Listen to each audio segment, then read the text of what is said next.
Other people don't hear. All right. Okay. So yeah, good morning, ladies. First of all, welcome to day 16. So today is going to be a bit more of a Q&A kind of format. So I just said I want to speak like 5 minutes about the concept of evolution and growth over a lifetime, because that is something that a concept I learned from one of my coaches. So we were just speaking about my coaches, and one of my coaches is Melanie Ann Layer. I mentioned her like quite a couple of times in terms of some things that we did here as well. And she created a concept called evolution and growth over a lifetime.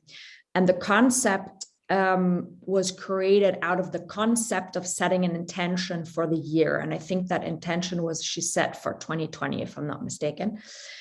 And I really love that context because it gives us a bit of ease. And that's why I want to talk about it today, because we're on day 16. And I know some of you guys are a bit overwhelmed with what you're doing and how much time it's taking and those forgiveness letters and all the things.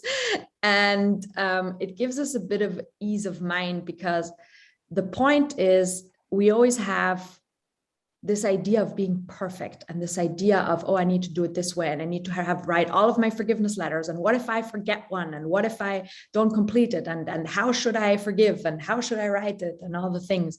And if we just set a context behind it to say, you know what, like as long as there's a continuous evolution, as long as every day I do my best and I always make sure to move a step forward, it doesn't matter how good it really is what I'm doing today, as long as I'm trying my best and I keep moving forward. Like for me, for example, like I already mentioned a couple of times, and I told you guys quite a few stories as well.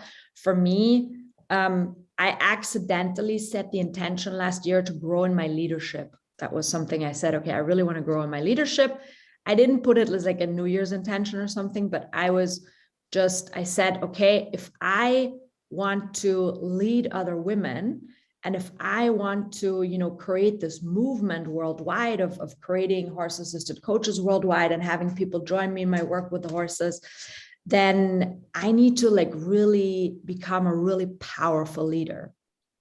And what happened was the universe started challenging me hardcore in terms of giving me lessons really that were flying at me from left and right like boomerangs, and kept hitting me harder in the face. And I was not even yet finished with the last leadership lesson, and the new one was already coming in, and I was like, hey, like give me a second to breathe in order to finish this one before I take the next one. But that's sometimes how life works. And it was really about growing with each lesson, extracting new lessons. But what I realize in hindsight now is that there were a lot of leadership lessons that where the lesson I learned from the next lesson I got was already in the first one, but I wasn't ready to see it. I just wasn't ready at that stage to see it, because I was growing and evolving all the time, and I was taking different lessons, but I could have taken the lesson already with the first time, but I only learned it with the third one, right? And that's okay. Because at the first lesson, I didn't know about it. I didn't, I was just trying my best. And that's fine.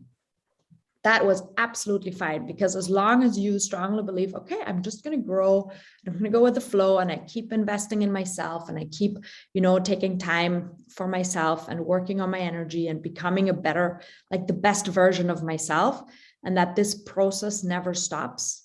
It's just the way it is. This process never stops. Like if you want to keep becoming the best version of yourself, like I know, Charlotte, you said at the beginning, like it's a lot of work. Yes, it is. It is a lot of work. And honest to goodness, 2021, I've spent more time on this work than I ever have. I spent an hour every day on average, an hour every day, because it was this really, because I've just worked with different people, and especially entering the world of Melanie, it was a program every month that ran at least for like 10 sessions. And then there was work in between and all the things. So it was It was a lot. And I just, I just set the intention to say, okay, I'm just going to do my best and I'm going to go with the flow. And if I don't finish a program, or if I'm not on time with things or not on track with things, it's going to be okay. And I'm going to I just trust that the right things are going to show up for me at the right time. And I'm going to have the time to learn the right lessons at the right moment in time.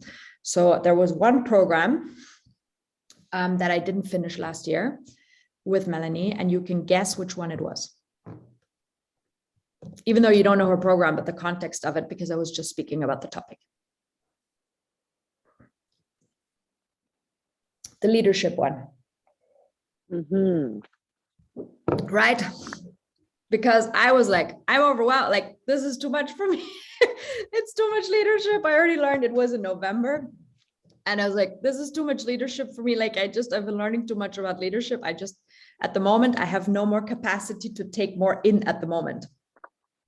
So I said, okay, fine. For some reason, I'm not, like, too many other things were happening. And I was like, okay, I just can't do it at this moment, but I'll catch up with it. So I put the time in my calendar for when this challenge is finished, is to start it and finalize it then. So that's something where I just trust that really the right things happen at the right time.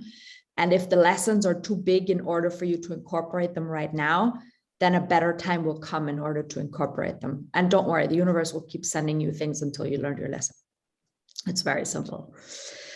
But that's why this concept for me of evolution and growth over a lifetime is something that I integrated in my life, and that puts me at so much ease. Is, it doesn't have to be perfect. It also gave me the courage to do things and just say, hey, let's try it. I used to be such a freaking perfectionist. And if I didn't have like the full setup and the full thing and the everything perfect, I wouldn't start. And now I'm like, hey, when did I run the first one? I think it was in October, where I said, hey, you know what? Like, no, it was in November. It was in November that I said, hey, you know what? Like, I really want to finish the year strong. And I was like, I don't want December to just go into this mode of like, dun, dun, dun, dun, dun, of slowing down. I want to finish strong. Like, I want to go with so much energy in the end of the year that I can take with me into 2022, instead of like, slowing down, and then taking so much energy in order to pick it back up in the beginning of 2022. And that's when I started the first 21-day challenge that I just came up with, like, I don't know, in a day or two. And then I launched it. And then because it was a couple of days before the beginning of December, and I said, I want to start on the 1st of December. And I was just like, hey, you know what? I'm going to do this and I'm going to start it and let's see what happens. And I was zero attached to the amount of people that were going to come. So I was like, doesn't matter. If 5 people show up, great. If 1 person shows up, great. If 2 people show up, like, I didn't care. I was just, I'm going to do this for me, and people who want to join me, like, welcome to join me, and let's see what happens. So, and that was really quite amazing, because, and I said the same thing for this one. I was like, let's try it out, but I was zero attached to, as long as I'm growing every time, I don't care how much, like, or how fast, or how, like, if it's 4 people buy one program and then 8 or 10 people buy the next one, it's growth. But I can't expect to go from 4 to 40 in, a heartbeat. It doesn't work that way.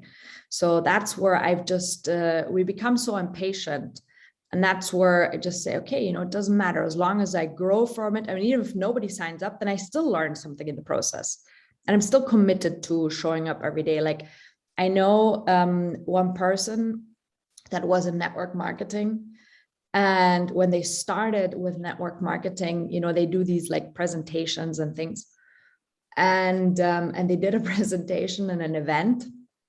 And they rented a room, they had everything set up. He set up the PowerPoint presentation and all of it. And nobody showed up. Zero, nobody. And he still went through with the presentation. So he still went through with the presentation. He was like, okay, I'm just going to practice presenting. And he did that 3 times. 3 times, nobody showed up. And then the 4th time, people started showing up, and he still went through with it. And this is something where I really admire that determination. I'm not, honestly, I think if 3 times I launch something and nobody shows up, I'm not sure if I would do it again.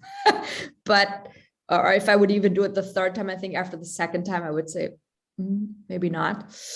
But it takes so much determination. I mean, if you look at the big people, they tried so many times and they were all about evolution and growth over a lifetime. Like Walt Disney went to the bank 30 times. 30 times. You know how many times that is? That's a month of going to the bank every day asking for a loan and getting turned down. That's how big his vision was. That's how big, how determined he was to do this. 30 days, 30 times. He didn't do it in 30 days, but he did it. I don't know how long time, but it's something where, I mean, 30 times, if you actually did the exercise of doing something for 30 times, like just saying something really simple for 30 times, just to understand what 30 times means, like how much perseverance you need for 30 times is insane. And not to lose the confidence and not to lose the, everything, believing in this vision. So that's something where, as long as you grow every single time and as long as you extract the lessons, right? That's what we were talking about yesterday. Like, things happen, and as long as we extract the lessons and as long as we forgive ourselves and if we forgive others for what happens if there's some damage that was created on either side, you can always continue to grow. And the biggest growth lessons are always those that come out of like not so easy situations, right? So this is where it becomes really interesting, is to just set this intention of continuously growing no matter what, and understanding that you grow at your own pace. You grow at your own pace, and you can trust that the universe will never give you anything that you cannot handle, you cannot deal with. You always get the lesson that fits to your size. It's like the universe gives you the shoe that fits your size. It's kind of like it always gives you the next biggest one. That's something that I also learned. Is I was like, oh God, what if I grow too much and too fast and this and that and left and right? And yeah, this is something that was really, or what if I grow too fast? I think for me, there is no growing too fast, but I know for some people it's a thing. Okay, so that is just a context I invite you to think about and to take it easy, especially if you're a bit behind on, what's on the work, or if you haven't started your forgiveness letter yet, or whatever, wherever you are. And I'm going to open up for a couple of questions and answers. Quite dark. Yeah, I can start. I'm thinking, I started the forgiveness letter yesterday, and I guess we're supposed to burn both the one to ourselves and to other people, right? Great. Yeah. No, aren't we? That is a question. The letter to myself and the letter to other people. I burn them both. Is that the idea? You burn everything. Yeah, you burn everything. Yeah. Yeah. So I did this exercise yesterday. Great. And I went on for 1 hour, and I was extremely exhausted. I just couldn't keep my eyes open. But I actually really felt a big shift. I felt, I wrote down everything, page after page after page. And I just felt this morning when I woke up, it was like some of that stuff, there was no energy left in it. I was trying to go back to it in my mind, but I said, no, there's nothing there. So I actually, and I think that I felt like, when you open a bottle of Coke or something, you have that fizzy thing. I felt my body was releasing things while I was writing it. It was such a powerful exercise. Beautiful. And I still have quite a number of stupid idiots left to work with, to write letters to. But it was amazing. It really, really was. And I went in and I wrote everything that came to my mind, even the stupidest little thought. And I just went through anything, right? And I'm so happy you did that. And thank you so much for sharing, because I know, and I know from myself, there's a bit of a resistance of writing these forgiveness letters. And it's kind of this like, oh God, like I need to sit down for an hour and go through all this shit, and I'm going to be tired and it's going to be annoying and I need to think of all the things. But you feel amazing afterwards. It's like if you've ever done waxing, it's like that. It's like you're like, I don't want to do it. It's gonna hurt. It's gonna be painful, and I don't know what. And then you do it, and you're like, okay, actually, it wasn't that bad. And actually, I feel so much better. So this is something super, super, super powerful. And I also, you keep adding things to your list, and I've started this. This process where really when it comes up during the year that I see there's a big lesson, and this is something I should have done with the lawyer much sooner, but I think I wasn't ready for it during the year. But when I learn the lesson, I always I have to really sit down and extract the lessons and be like, okay, in order to make peace with this and finish this, I need to extract the lesson. And then you're okay with it. And then it's like, okay, how much emotion is left? And then the emotion that is, if there's still emotion there towards that person, then you need to, forgive yourself first and then forgive that person as well. And then burn that thing. But yeah. It was really interesting because I did the forgiveness letter to myself. I forgave myself first for this person. And then I did, I did the other one. So once I was, the two perspectives. First one, then the other one, and then I came up with new things that I could forgive myself for. So those two work together. It was very good. It's a ping pong thing, right? So it's like and I added a few things this morning as well. Good. And it's you will feel when you're done. Like you will feel like, okay, there's nothing. Like you sit there and nothing else comes up, and then you're done. Then you're really done. So but the point is really to feel, okay, am I done? Is there more? Is there something else? Is there something more? What else happened? What also helps is to go through pictures from last year in your phone and really look at all the things that happened last year. I was like, oh, I was there. Ooh, yeah, I went to dinner with that person. Yeah, that wasn't good. Okay, forgive myself for going to dinner with an idiot, right? So these are the things where if you look through your pictures, because we forget, because a year is a long time. We forget all the things that happened. So it's good to look through your pictures and really think about, okay, was there anything else? Was there anything else that came up, that happened, that that you still need to forgive somebody for? Yeah, but well done. I think it's amazing that you did it. Anybody else start writing their forgiveness letters? Gunnel, Françoise, did you start? No, it's okay. I'm writing it in the back of my head. I usually do like that when I do something. I start with processing it in my head until it goes from my head and to my hand into writing. Yeah. I have a problem with this because the story, if I look back at it, I was in a 27-year-long relationship with, from the beginning was the love of my life, but in the end was living with an alcoholic because he became an alcoholic, and there was quite a lot of abusive things through the years until I finally left. And I've been writing about this because I'm a person that always has a book, writing. And a couple of months ago, I sat down for a whole weekend, just writing, picking up pictures, getting letters, looking through everything and writing down. And I feel a full book with things that had happened in order to see what was it that I really was in, what was it that really happened. But when I think of forgiveness, I mean, I'm not really, and then I also got into a fight with his son during this process. And every time I still think at the son, I get so angry. I understand a lot of things around it, but I can still just seeing the face of his son makes me get really frustrated. And then I was sitting thinking, I have to write a forgiveness letter. But just thinking of writing about him makes me feel sick. So what would you advise me to do in order to do this?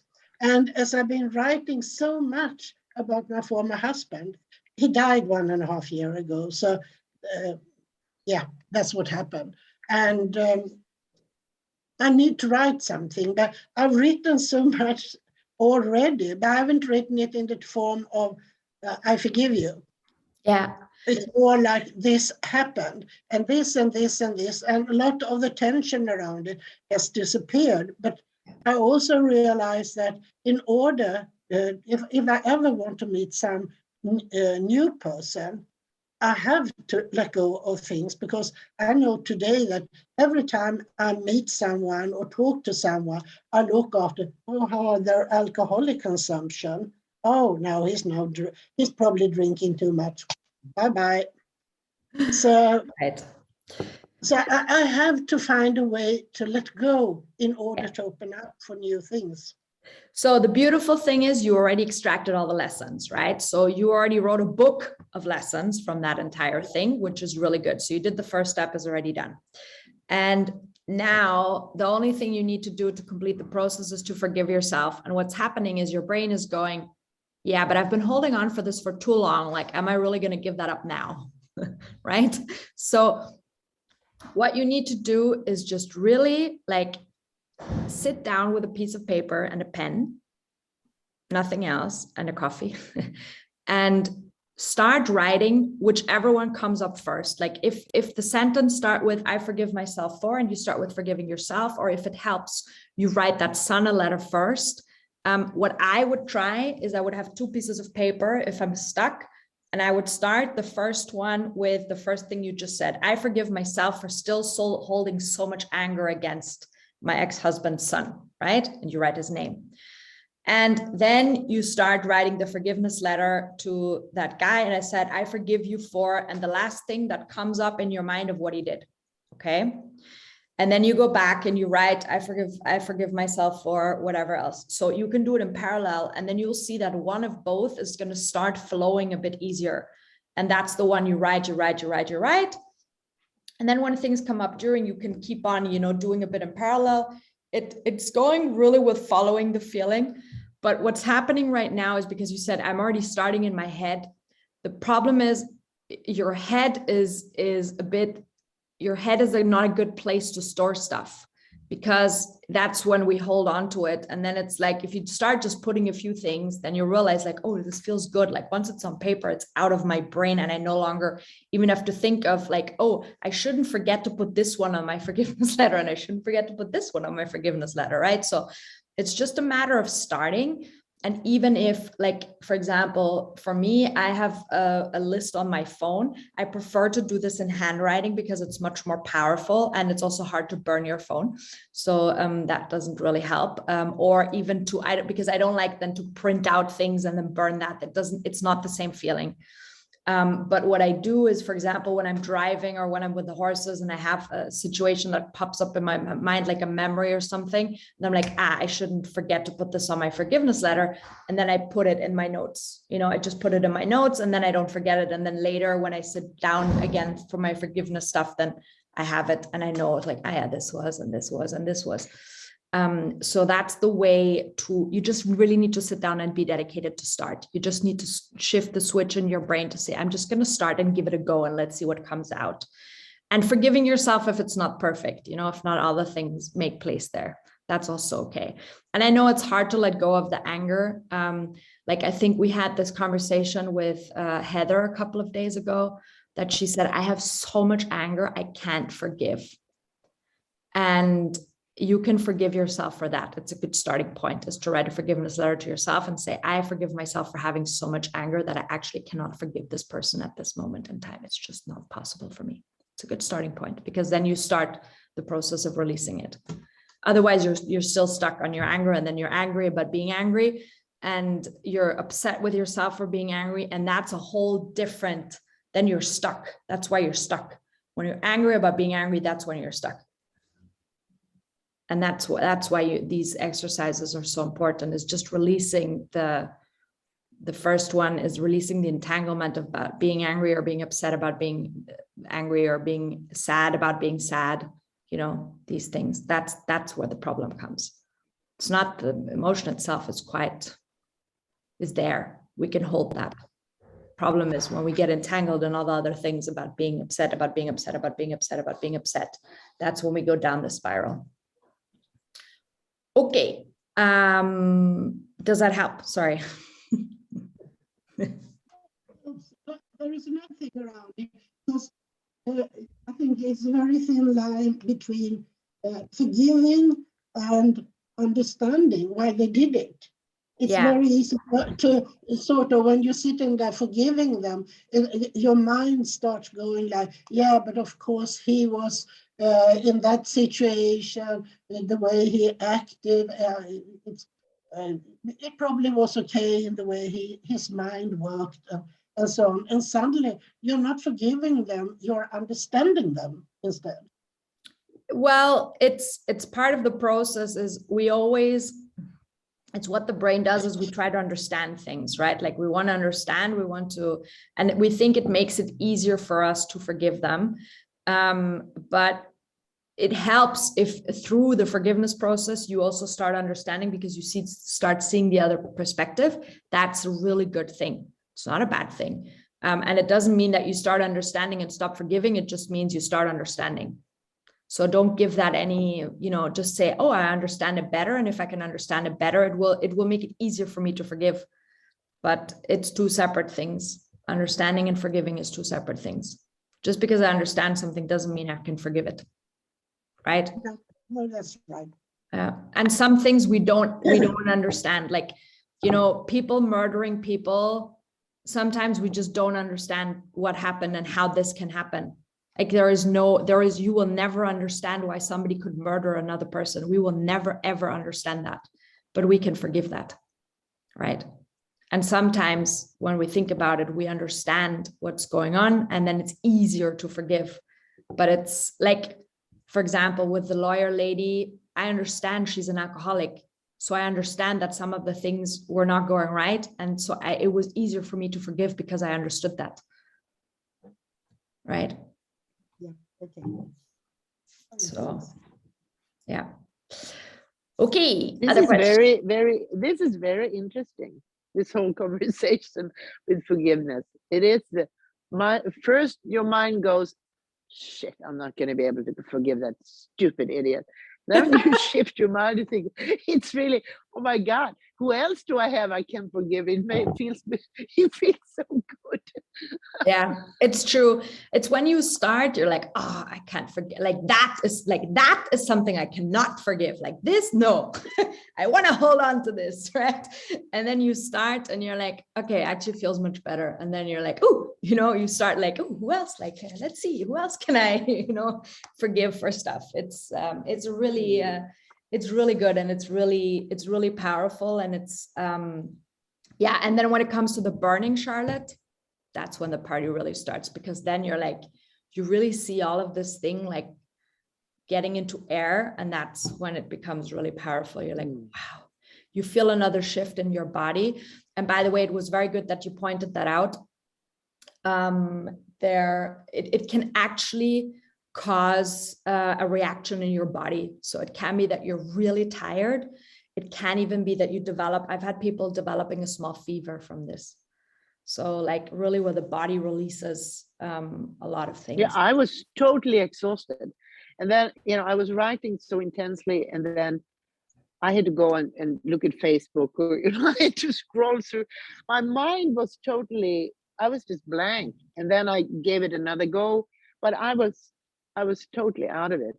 Yeah. And the physical reaction, it's just amazing how much shit you're carrying around in your body. I filled 1 page, 2 pages, 3 pages, 4 pages. It's like, where does all this come from? Do I have it all stored in me? I mean, I don't know how much you know about, what's behind this, but I don't know if you can maybe say something more about that, because are we actually storing all these emotions and thoughts in our body? Yes, we are. We're actually storing them.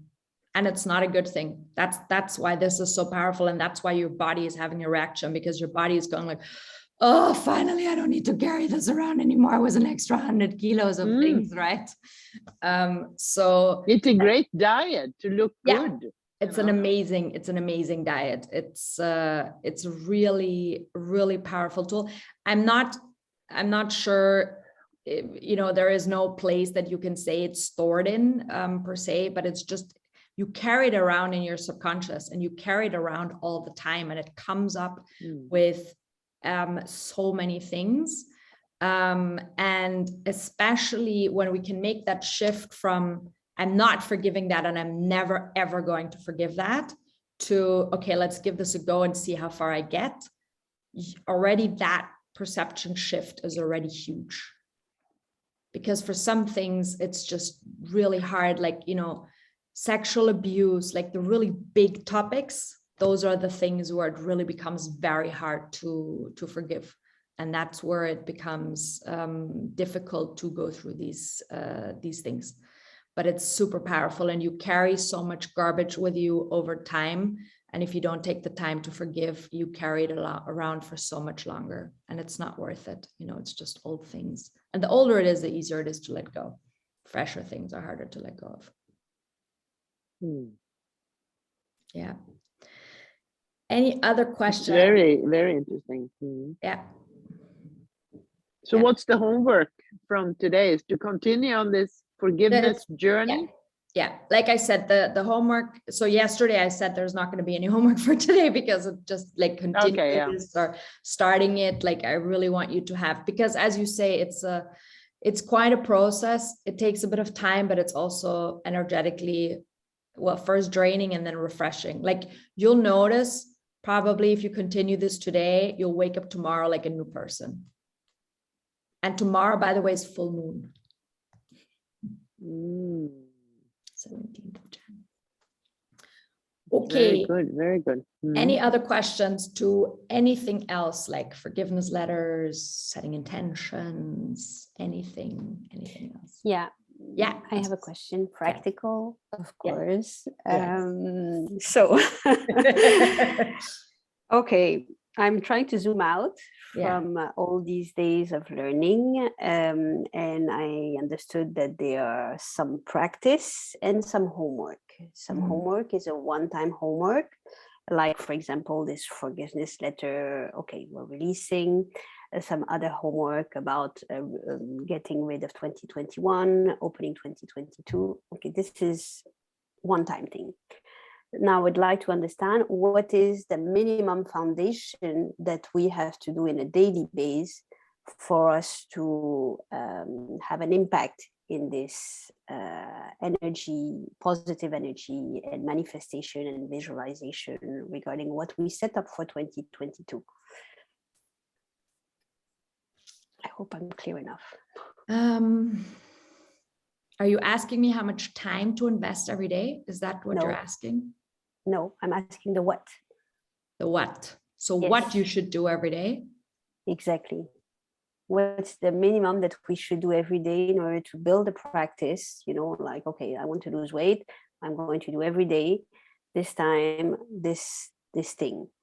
And then I'm going to reach the goal. So regarding this energy thing and manifestation, visualization, okay, what should I do in a daily basis to build this consistency? Yeah. So the starting point is that what's more important is not the what, but the continuity of it. So it's not how much time, how many times, and the how, but it's like, if you think about it a little bit every day, it's going to change your life in a year for sure, right? The what, there are like a gazillion things you can do, and it works different for everybody, right? Like, for example, I said some people can really do well with visualization or meditation. Like I have clients that are experts in meditations and that lead their own meditation workshops and these things, and they can just sit and meditate.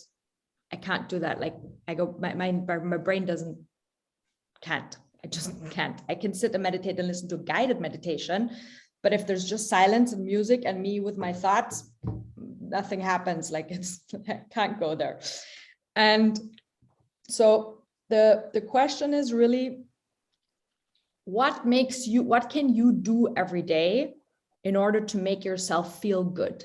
That's the most important thing when it comes to this intention setting and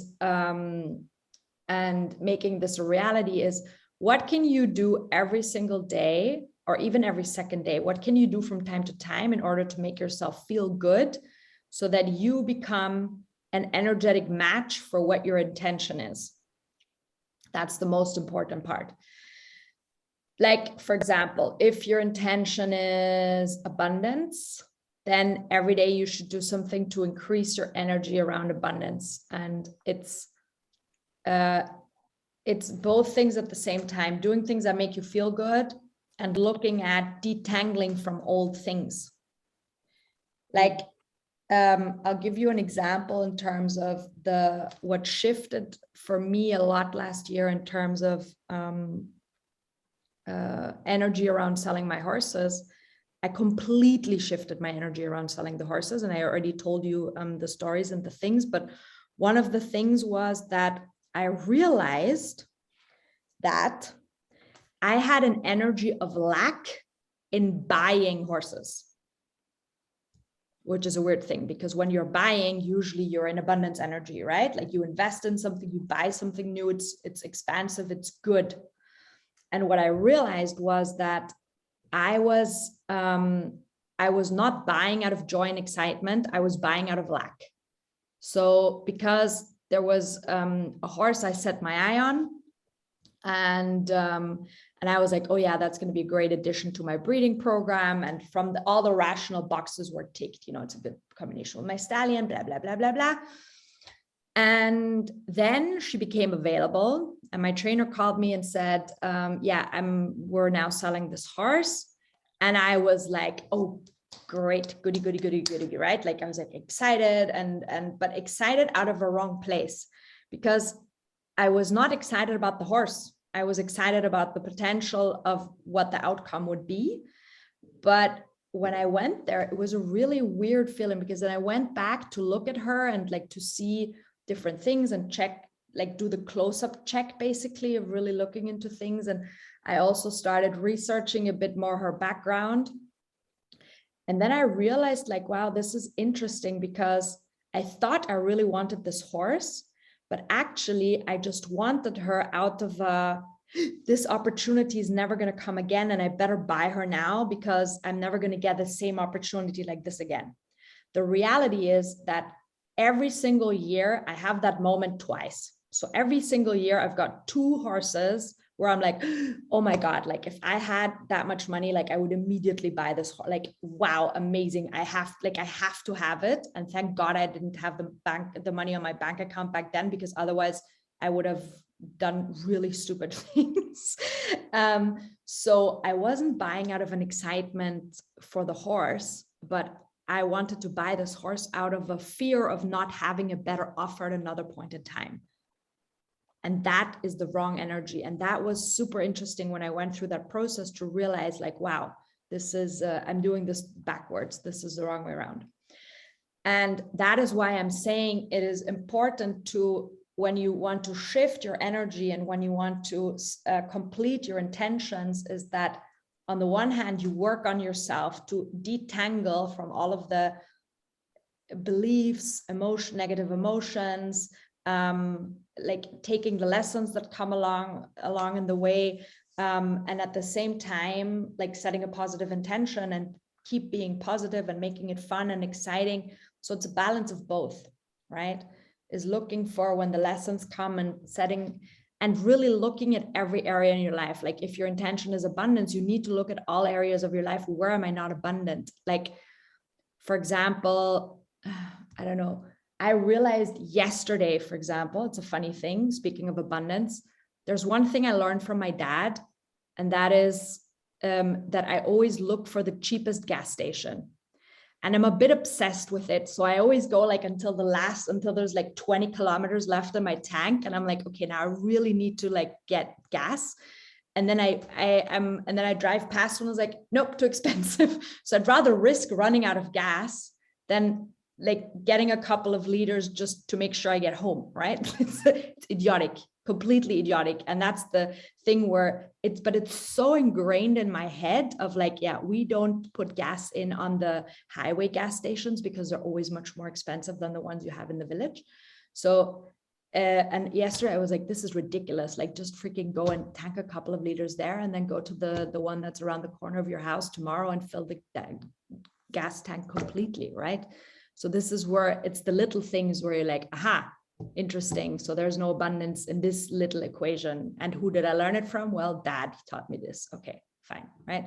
So it's in the little things. It's a lesson per day where you're like, aha, that's interesting. I didn't realize I'm doing this for 20 years since I drive a car. But what do you mean? Look at all areas of your life, actually catching yourself like you were doing now, or Catching yourself. how do you actually? Catching yourself. So being like very aware, and it takes time, you know, like if your intention is abundance, for example, then being aware of all of the areas in your life where you're actually not abundant, right? So this is something where you catch yourself, you're like, aha, this is another area where I'm not abundant. Aha, this is another area where I'm not abundant, right? So that's why I gave the two examples of, I realized I was buying things out of lack, out of not having enough, versus out of investing out of a full cup, of saying, this is a good investment. I feel this feels good.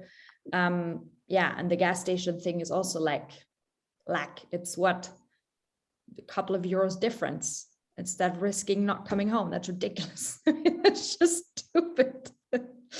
So, but then I also laugh about myself, you know, I'm like, aha, this is interesting. Here's a lesson. And I've been holding on to this for 20 years. Congratulations. Right. It's very good. Yeah. You're full of wisdom today, Nadja. Yeah, well, you're asking good questions. Good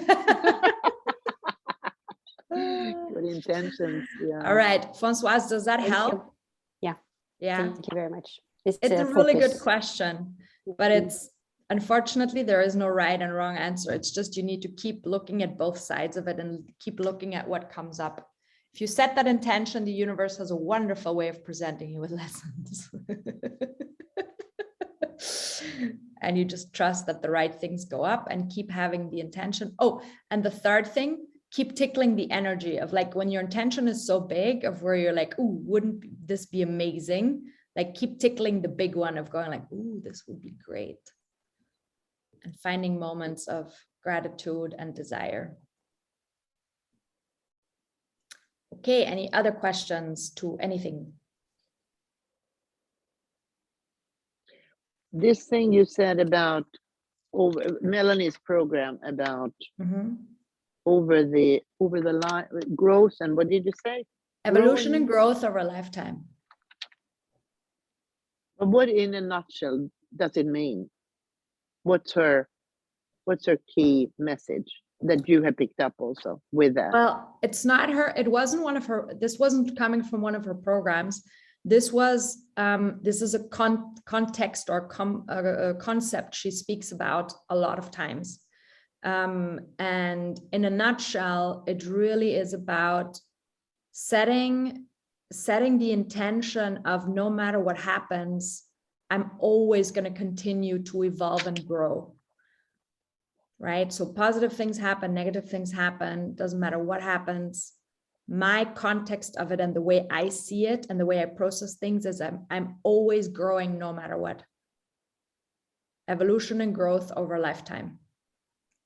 So you continue growing and you set that context for yourself all your life. You continue to grow, you continue to evolve, you continue getting higher and bigger. And also, you know, the bigger you get and the more you grow, the bigger the lessons become and the harder the lessons become, because you're now playing in a different league. It's like, you know, when you play soccer, you keep going up a league and it doesn't get easier.